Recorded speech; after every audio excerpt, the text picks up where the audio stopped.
What's up, guys? This is a review from lesson 4.1 and 4.3. Here we go. Good job. And everything in between. And everything in between. Yeah. So if you're watching the video, you won't be able to see me, but you will hear me and you will see what I'm doing over. Okay.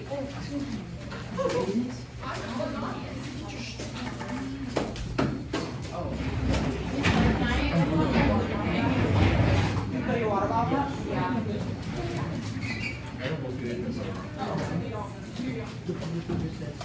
Today, the entire period, we are going to be taking notes for the quiz tomorrow. I specifically gathered some examples that I want to in great detail go over and have all of it on your notes so that tomorrow when you take your quiz, if you forget a step or you feel like you get stuck, you can look at your notes. Not your whole notebook, because sometimes that's actually worse because you'll start trying to flip through pages and pages of notes that are not very organized, and you're going to get overwhelmed and you're not going to be able to find your steps. So the only notes you will be allowed to use on the quiz are the ones that we take today, but there are a couple of things. The first part is you can write anything you want down on these pages. So if I go over something like this, and you want to add any words or pictures or anything, you can do that. If you go home tonight and you didn't get a chance to copy down every detail of what I'm going to reveal to you through these pages, it will be posted. It will be posted on Canvas. All of my notes will be on Canvas. So if you accidentally didn't get any of the notes, any part of the notes, you can go on Canvas tonight and just copy them down. Does that sound like a good deal? Mm-hmm. Yes, ma'am. It's so windy. Okay. It is. Don't fly away back. Are there none in the back? No. Does anybody have a pencil for Angus to borrow? I don't do it. Not poor, I don't have it. Sorry, Angus. Wait, Miss Flagway. Nobody has a pencil? I've been running on one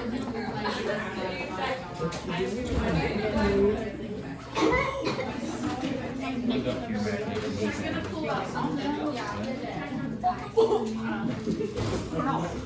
She keeps all the pencils. Okay, put the glasses. Can I? Oh, you're right. Angus. You need one? Angus, can I have another one?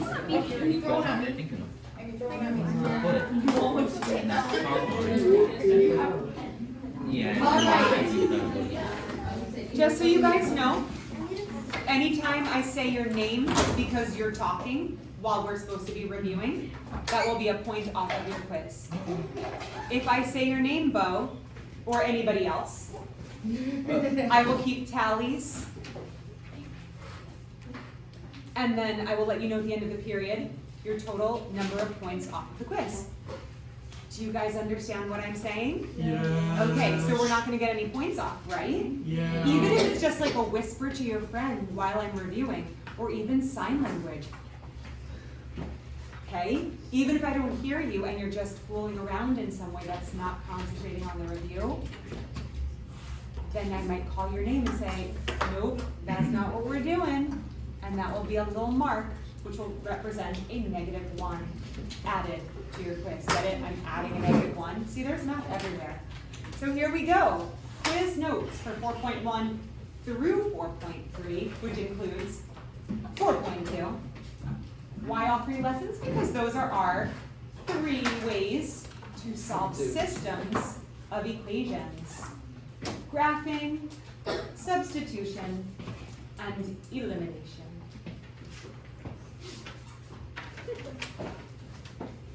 It's like, could you technically write down on paper? What? You technically write it down on paper. Could I write what down on paper? No. It was a silly question. Okay. Make sure whatever you're taking notes in is able to be ripped out of whatever. It is ripped out. Yeah. Oh, because we're not going to have all of our notebooks out. The only thing that you're allowed to have out is these specific pages of notes and whatever you write on them. So method 1 is graphing. We're gonna go over how to graph equations, and graphing 2 equations on a coordinate plane. Hey, that's a system. Graphing means that you will use slope-intercept form, which I did a little extra blurb here, which is y equals mx plus b, to plot your points that form the lines on the graph. When you plot 2 points, boom, you have a line. Plot 2 other points, boom, you have another line. The intersection of those 2 lines is the solution, and it will be in the form of an ordered pair. Parentheses, x, comma, y. It's slope intercepting, not slope. Mistake. It's actually point slot. Sorry.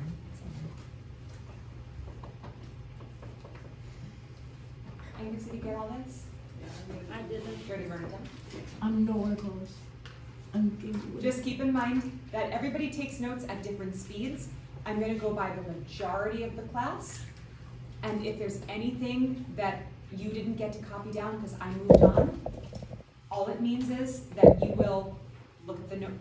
Sorry. It's okay. I'm into like the slightest little bit. It's okay. You can still see the screen too. Okay, I'll just make sure it's straight. Yeah. Sorry. Sorry, audience. It was an The accident. notes will be posted, the video will be posted, everything will be posted. Yeah, you'll just go home and just look over it and check, add whatever you need to add. So here's my first example of graphing a system and finding the solution, okay? I'm gonna go ahead and look at these equations of the lines before I graph them. Let's analyze them. What form is this first equation in? Slope intercept form. Y equals mx plus b, y equals 2x plus 5, perfect. This equation is technically in slope intercept form, but it seems to be missing some information. We'll get to that in a second, okay? In the first equation, back to the first equation, I'll get to that missing part in a minute. In the first equation, the y-intercept is positive 5, and the slope is 2. But when we're graphing, we want our slope to be in rise over run form. Therefore, we're just going to put the 2 over 1. And that means up 2 and over to the right 1. Does everybody understand that? And we'll graph it out together. If you need graph paper, it's in the back, or if you just want to write it in your notebook, that's totally fine.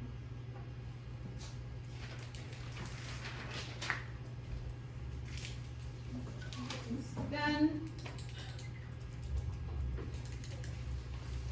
I'm going to go ahead and use graph paper to graph those lines. Make a little coordinate plane. Here's my y-axis. Why does it look so what? Right on the screen, it's really dark in here. I don't know. It looks great though. It looks perfect. It looks wonderful. Beautiful. All right. So here's my coordinate plane. I'm going to rewrite my equations near the coordinate plane so I don't forget what they are. The first one is y equals 2x plus 5. The second one is y equals negative 1/2 x.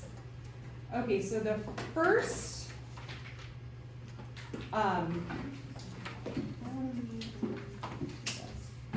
okay, before I graph it, let's talk about that second equation. I wanted to go over this first. The second equation doesn't show a y-intercept. It's just length. So what is the y-intercept, Vincent? 0. 0. The y-intercept is 0. And that for some reason freaks you guys out. You're like, that would mean, you're like, you don't even know where to find it on the y-axis, but where's 0? It's right here. It's called the origin. It's also where x is 0. X and y share that. They have that in common. They intersect at 0, 0. It's called the origin. And if your y-intercept is 0, it's going to Start at the intersect origin. the origin. Yes, you're going to plot your first point on the origin. So you're going to graph your lines on graph paper and see where they intersect.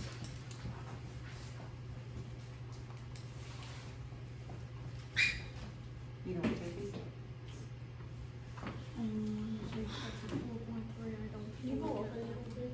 Hmm? That's all that there is.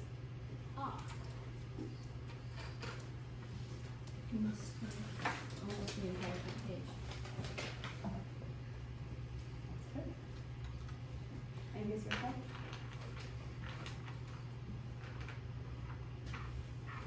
All right, so back to graphing. I'm going to graph both of these equations. So I'm going to start with my first equation. My y-intercept is 5, so I'm going to plot that point on the y-axis. 1, 2, 3, 4, 5, positive 5. My slope is 2, which we said in rise over run form, that would be 2 over 1.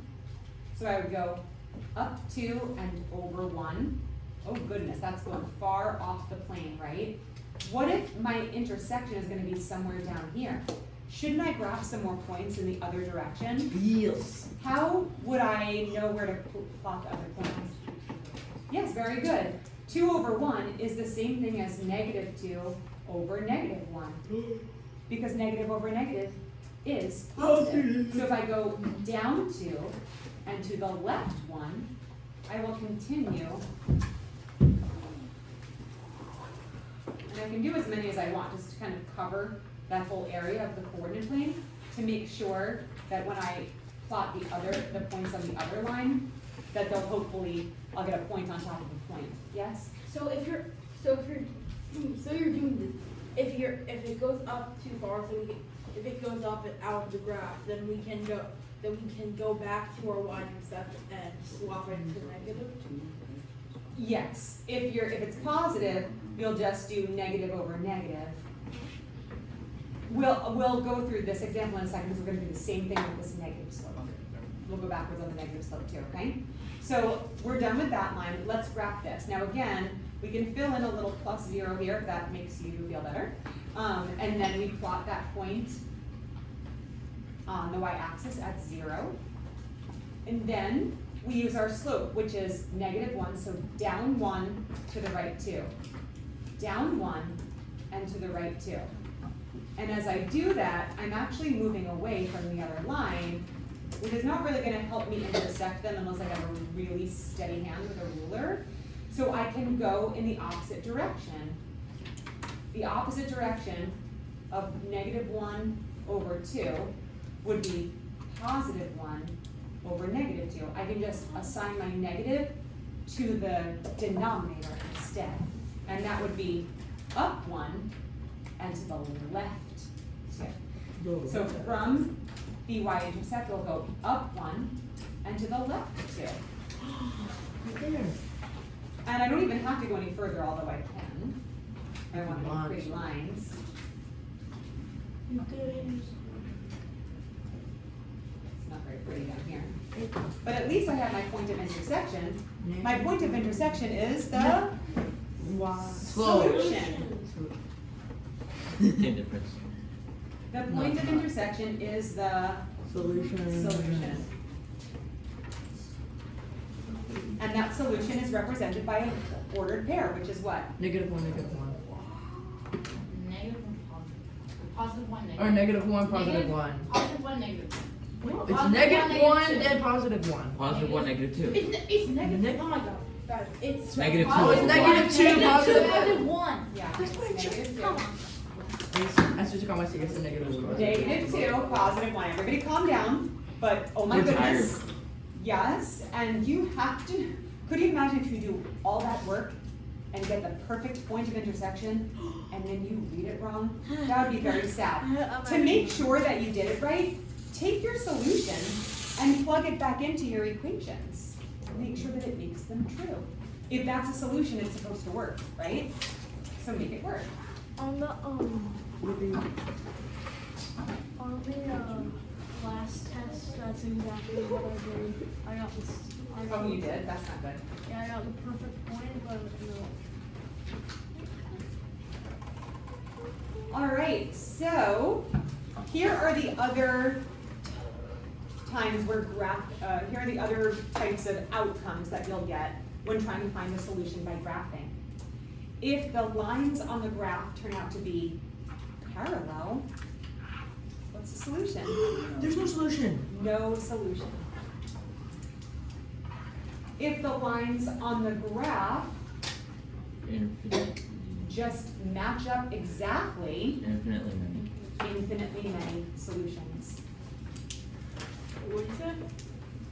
If the lines on the graph match up exactly, and if two lines fall on the same line, there are infinitely many solutions. Back a little bit so you can see the point.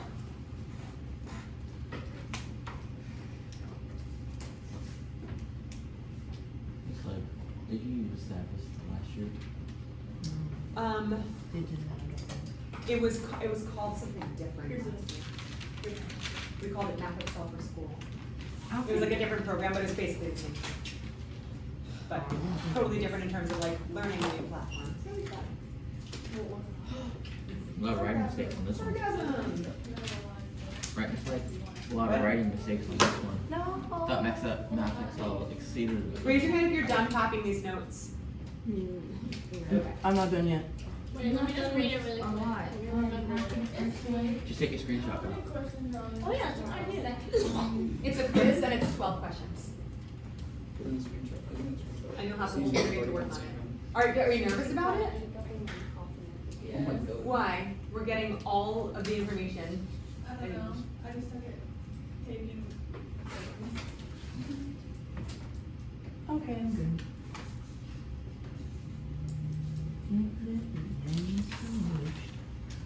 All right. Method 2. Method 2. Substitution. Substitution. So, When one variable is by itself and it's equal to an expression, you can use that expression to substitute that variable in the other equation. Yes, that sounds very confusing. Let me show you what I mean with this example. Don't be a silly goose.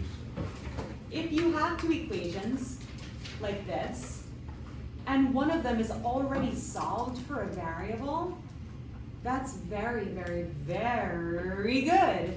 Because that means if y equals this expression, I can take this expression and substitute this y with it.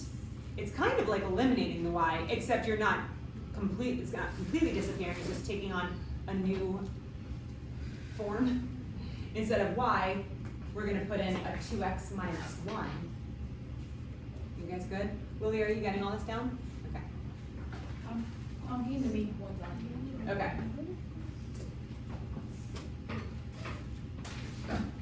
Now, that means I'm going to rewrite this equation, but instead of a y, I'm going to put a 2x minus 1. So it's gonna look a little different when I rewrite it. The beginning is gonna stay the same, 2x plus 3, but instead of 3y or 3 times y, it's going to be 3 times y. Still y, Yeah. it just looks different. The y is now 2x minus 1. It's in parentheses because this entire thing is being multiplied times 3, just like the entire y is being multiplied times 3. And then, of course, just finishing the equation with equals negative 7. Everything is the same, except the y was substituted with an expression that is equal to the y. So going back to my little definition of substitution. When one variable, for example, this one, is by itself, and it is equal to an expression, you can use that expression to substitute that variable in the other equation. Now, does my definition make a lot more sense when you can see it with the example? Yeah, is the example over? No. Okay. You do understand or you don't? I don't know, I just. I understand. So this is the example. If you guys, I know you guys want to write all of it down, and that's great. My main thing during this class is for you to understand what I'm doing, because you could always write it down later, but I won't be there to explain it to you later. Actually, I will. Hi, YouTube. Okay. Hi, YouTube. All right, so the next thing we're gonna do is, look, our equation is full of x's, but no Why? y's. I can't look. That's good, because if we That's good. only have one variable in the equation, it doesn't matter if it's in more than one place, if it's only one type of variable, we can solve for it. Yeah, we can combine those terms, and we'll end up with just solving for the value of Yeah, x. it's like- We can combine them. Well, first we have to distribute, Oh. so we'll do 3 times 2x, and then a 3 times negative 1. Don't worry about my circling for now, okay? Circle.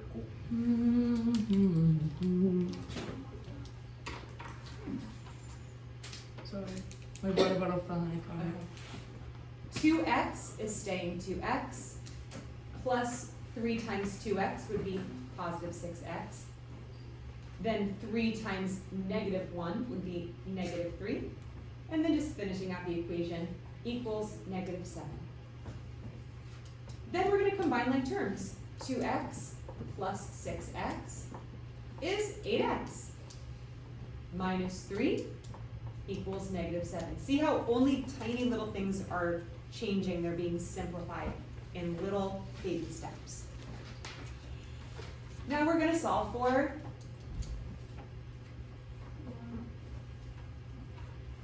who said y? I'm It's sorry, I X. mean X. Okay. We're going to solve for x because y's gone, okay? Y is gone. Y went I will by. never see it again until Yay! until we plug x back in and solve for y. But for now, we'll solve for x, one thing at a time. When we solve for x, we're going to add 3 to both sides.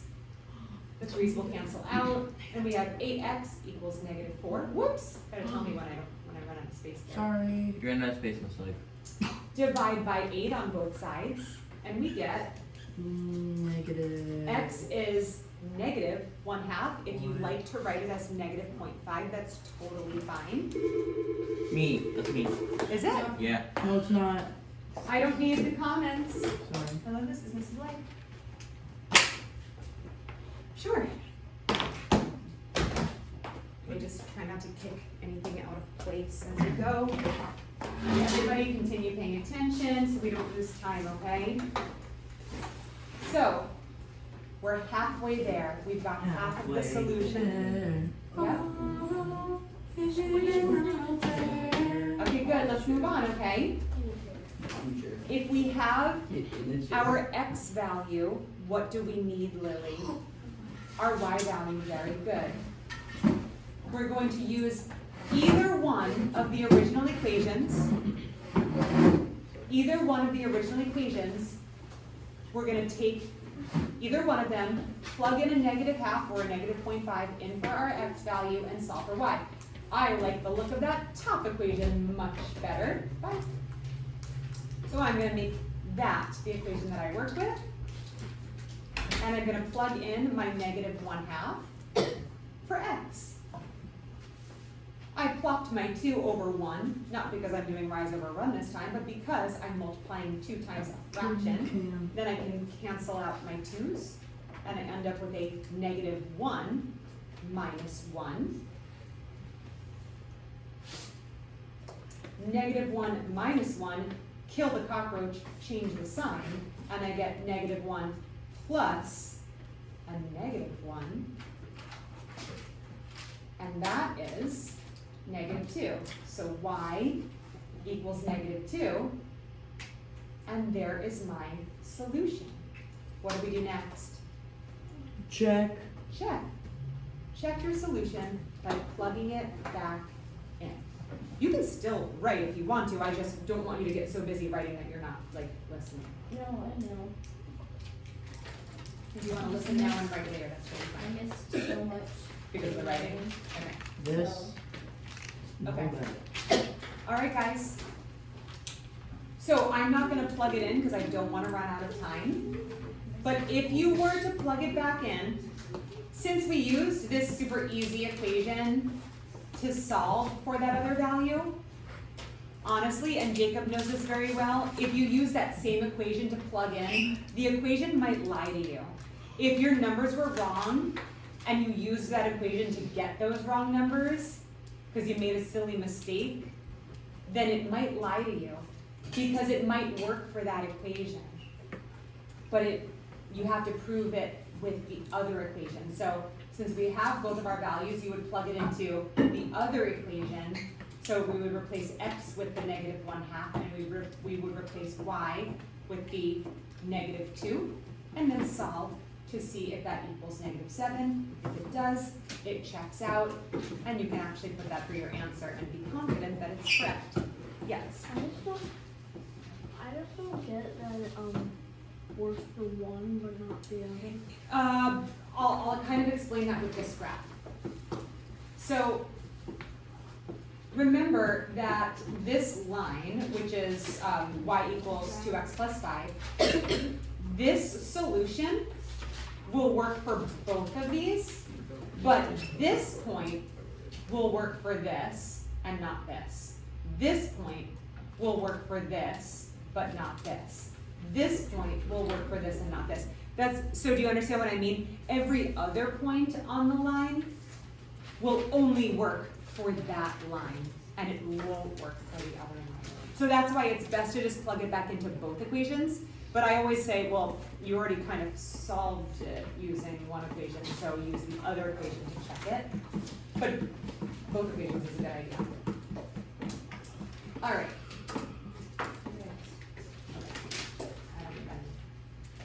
Good question. All right, so that part's done. Then we just have like the variations of the substitution method, which is the same process, but you might end up canceling out your terms altogether and ending up with no value for x or y, and you end up with an identity. We'll go through an example of that in just a second. When you end up with an identity, and this is for substitution or elimination, when you end up with an identity, like 5 equals 5, or -8 equals 8, or 2 equals 2, 0 equals 0, it is, what, Vincent? Vincent, you say? Yeah, infinitely many. Yes. I have a question. So, where are we going to run into an identity? I don't know what our identity means. Do you want me to give you an example like this? This is the big reveal I have. He's like, I don't remember that. Well, I will jog your memory. Here is an example that we used when we were learning it. Y equals 3x plus 1, and 6x minus 2y equals -2. This is a system of equations where you can use substitution, right? Because y is by itself, and this expression can be substituted in for this y. But watch what happens when I do that. I rewrite the bottom equation, and I fill in, instead of y, I do 3x plus 1. When I start distributing, I'm going to get a 6x minus 6x. Because when I distribute the -2 times +3, I'm going to get a minus 6x. So I have 6x minus 6x, and then distribute the -2 to the +1, you get -2, equals -2. What's 6x minus 6x? 0. 0. So not only did we substitute our y term and kissed it goodbye, but we canceled out our x terms, and all we're left with is -2 equals -2. That's what we call an identity. An identity means there are infinitely many solutions. It also means that the lines are smack on top of each other. Identity. And guys, just FYI, if you took this equation and you put it into slope-intercept form, and you divided each one of the terms by, well, you wouldn't even have to divide, that would happen naturally in getting y by itself. Do you want me to prove? No, we don't have time for me to prove it to you. All right, if you were to take this and put it into slope-intercept form by doing minus 6x on both sides, and then divide by 2, divide by negative 2 on both sides, you would get y equals 3x plus 1. It would be the exact same equation, exact same line. So infinitely many solutions, okay? Cool beans. The other one you might run into is when you end up with a false statement. So basically, your terms get wiped out. Angus, you good?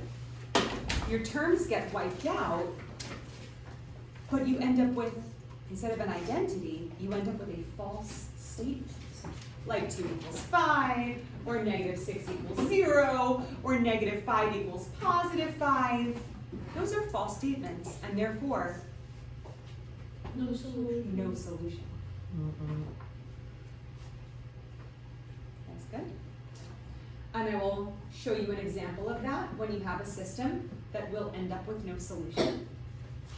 The second equation is solved for y already. And we're gonna replace this y with the 5x minus 4. So when I rewrite this top equation, instead of a y, I'm gonna put parentheses and write 5x minus 4. Why are my parentheses so important in this equation? Yes? It shows that we multiply. Yes, but why is it extra important? I should say, why is it important even though there's no number next to the y? It's okay. represents the multiplied by -1 because it Yes. doesn't explicitly show that there is a 1 there. She's right, it's because this negative is extremely important. This and both of these terms are being multiplied times a negative, or as she said, a -1, which is going to affect the outcome of that sign, right? It's basically gonna flip the sign of the 5x and it's gonna flip the sign of the -4. So when I distribute, I end up with, same thing over here, 5x, and then I have a negative 5x, and a negative times -4, which is a positive 4. So that negative flipped the signs. Now what happens is I get a 5x combined with a negative 5x, and that wipes out, and I end up with positive 4 equals -4. And I know you guys, one of you, I promise you, is gonna call me over on your quiz because you're gonna get something that is gonna equal maybe the opposite, like 3 equals -3. You're gonna be like, but I don't get it, because does that mean that that's the solution? It means that there's no solution. So get this down in your notes so you don't call me over tomorrow, because it's not open teacher, it's only open note. You have to be able to pull the information from the notes and apply it to the questions, okay? Jocelyn, do you understand what's going on? Yes? Kind of, not very convincing.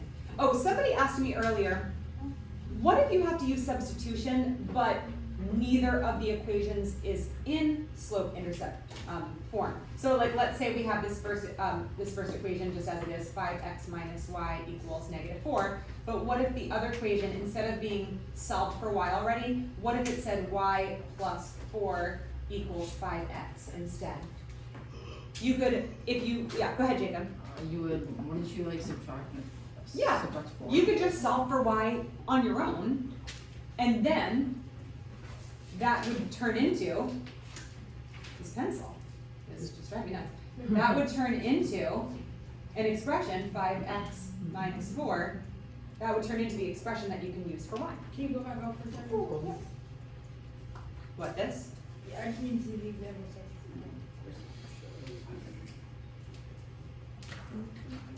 We still have to do elimination, so buckle your seatbelts. Why are the lights off? It makes it funny. Oh, when the lights are on, it's really hard to see. When the lights are on, the light goes in there and it thinks it's too bright, so it dims that. It's really kind of a pain. Alright. Last but not least, method 3. elimination. Elimination. It's the elimination station.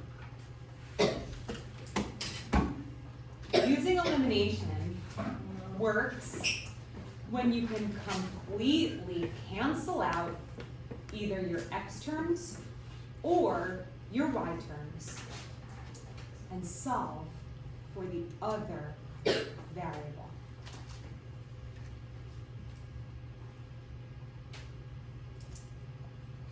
I'm just waiting for everybody to talk about it. I'm not looking at anybody particularly. You don't have to be scared.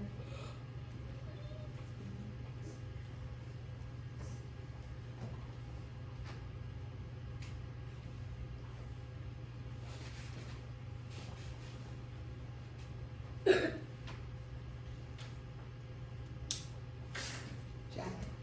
Don't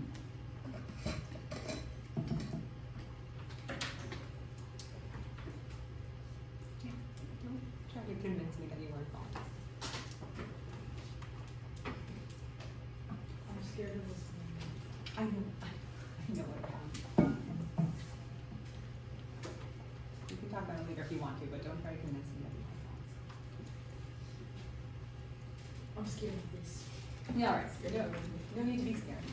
I'm quaking with these. All right, so let's see what we're talking about here. I said this method works when you can completely cancel. Hey, look at this, a positive y and a negative y. This one's easy to see, right? We like these ones, not the ones where you have to change the equation by multiplying every term by the same number to change it so you can cancel out. We'll get there. Let's do the easy one first. We can look and see, hey, a positive y and a negative y, that cancels out to 0. So when you can see completely cancel out either your x term or your y terms, in this case we'll cancel out the y terms and just be left with x term, and solve for that variable, the x variable. So when the y's cancel out, we get x plus 2x is 3x, and 7 plus 2 is 9. Very simple, right? When we solve for x there, we just divide by 3 on both sides, and we get X equals 3. x equals 3. Whoa, we're halfway there. Whoa, leave it on a chair. Chicken wing. All right, now we are going to do the other half by plugging in our x value into whichever equation we like. I'm going to choose the top equation because it's easy. I'm going to plug my 3 in for x and solve for y. I don't even need to use algebra for that, but I did it anyway. Subtract 3 from both sides. Y is 4. That's my easy example to really see the process. And of course, we want to check by plugging these back in. You can plug it into this, but that one is obviously going to work. Make sure that it also works with this guy. Okay?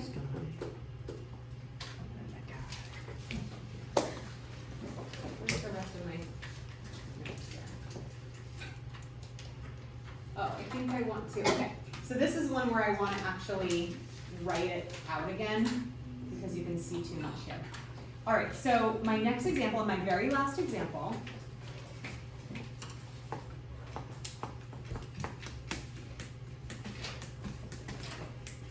is x plus, Gracie, can you stop? 3y equals 7. 2x plus 2y equals 6. If I were to add those up, I would get 3x and 5y. That doesn't cancel, so we can't use elimination if these are going to stay that way. What do we do, Bo? You multiply the top equation by 2. Nope, because that would be a 2x, and then I would get 4x. Oh, Yes. you multiply by negative 2. Very good. You multiply the top equation by -2.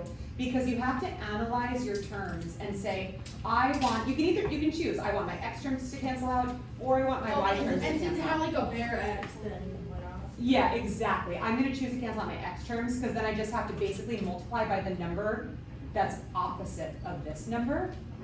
When you do that, you're going to distribute that multiplication to every single term. So your equation is going to look very different, but it's still very, very the same, very, very true.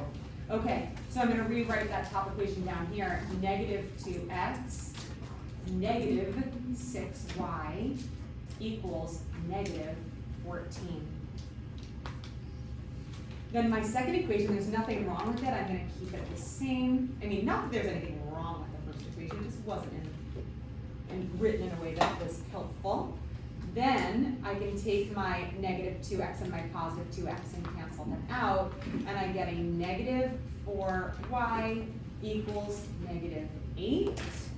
Divide by 4, divide by negative 4, divide by negative 4, and I get y equals 2. Oh, we're halfway there. Whoa, living on a prayer. Okay, done. All right, so we have our y value, which is 2. We need our x value. So we're going to take either one of our equations. I'll go ahead and take my top equation before I changed it. X plus 3y equals 7. I'll plug my 2 in for y. And I'll get x plus 6 equals 7. What's x? Oh, you need to adjust the paper. What? You need to adjust the paper so we can see it. Oh, goodness. On my screen there, you can see it, but I guess it's a little bit different on there. It's weird. Okay, so x equals what? 1. 1 plus 6 is 7, so x equals 1. Now, I'm going to give you an example since I do have a minute. I'm going to give you an example of how to check your solution, okay?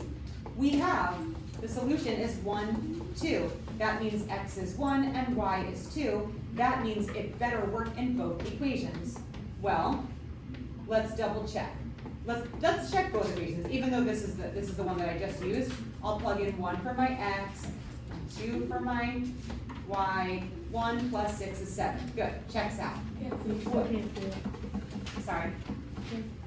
Now I'm going to use this equation, and don't worry, I have a much less messy version that I'm going to post. This is just the only one that I want to do step by step. Okay? That's the one I'm going to post. But this equation, I'm going to substitute my solution right there. And let's see, I've got 2 times x, which is 1, plus 2 times y, which is 2, and I want to make sure that that's 6. 2 plus 4 equals 6. Check.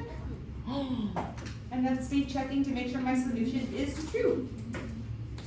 Now, this is the first time I've actually had extra time. We're not going to make noise. Yeah.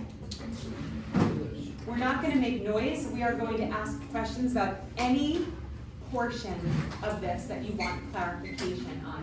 Yes. Me and my mom, we were doing, we did like the exact same thing, but somehow we were so completely wrong. Don't understand why. If you can show me your work, I can. I didn't bring it with me. Okay, then I can't help you. All right, guys, I would be happy to help you catch your mistakes. Absolutely thrilled.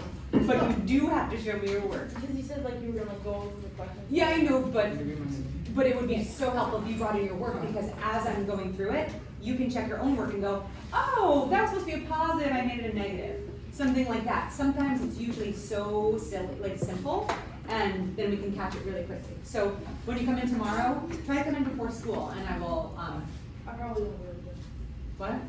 I might not be able to. Like, it varies. I try to make the bus, but I usually don't. Okay, I should be back here for the last like 15 minutes of lunch. Just bring in your work tomorrow. Okay? Yeah. Yeah, anybody have any other questions about what we've gone over? Any clarification? No?